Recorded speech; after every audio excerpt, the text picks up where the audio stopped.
So then the question is that how do you stop loving somebody? How can you stop loving somebody that you don't think it's worth loving, because emotionally you love them, but intellectually you know it's just not going to happen. I can't realize this love.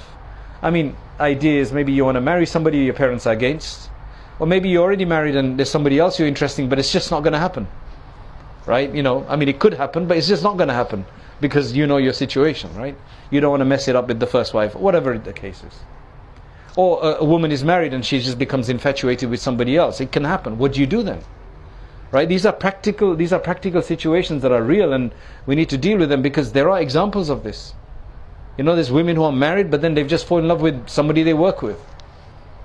Even among religious people, because sometimes the shaitan is there, and I'm not saying it happens religiously, but you know, you start speaking to somebody and you see that they seem to be better than your own spouse.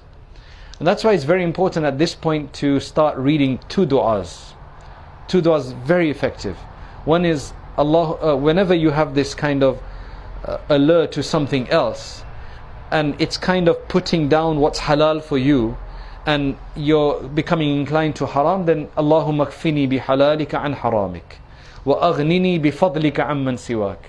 Allah, suffice me with the halal away from the haram, right? And make me independent from the need of anybody but you.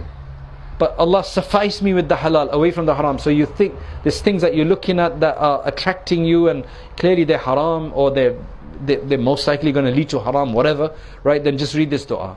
And the other dua is رَبَّنَا لَا تُحَمِّلْنَا, which is from the Quran. رَبَّنَا لَا تُحَمِّلْنَا مَا لَا طَاقَةَ لَنَا بِهِ.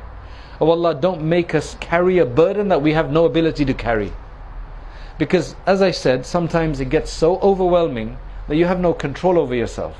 And people end up messing up families, messing up their life, messing up their relationships, existing relationships that were fine, due to that. So this dua is very powerful. رَبَّنَا لَا تُحَمِّلْنَا. It's the end of Surah Al-Baqarah, just before Surah Al-Imran. It's there that, oh Allah, do not make us carry a burden that we can't carry, that we don't have the ability to carry. So then, how do you de-love somebody? Like, how do you stop loving somebody? So, I forget the poem you mentioned, but basically the point is that love is based on all the good qualities. Love is based on all of the good qualities, all the fascination in that. So you have to basically do the counter to that, which is you start thinking of all of the worst things. Which is very difficult to do because the love makes you so emotionally attached to all the good things that it's overwhelming. Then for you to even try to break through that cloud and to think of bad things is very difficult. But that's what you're supposed to do, to try to get away from somebody that you can't basically realize your love with. Subhanallah. But basically I think the antidote here is that once you've had that experience a few times, then maybe the thing is that just don't focus too much on the good things. And just ask Allah, then ask Allah subhanahu wa ta'ala, okay, this is something, it's not going to happen for me, do the istikhara dua.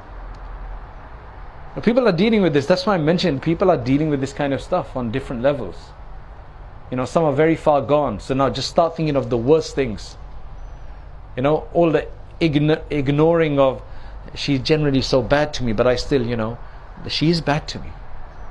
You know, because people just overlook these things because they think somehow miraculously with magic it's all going to be fine.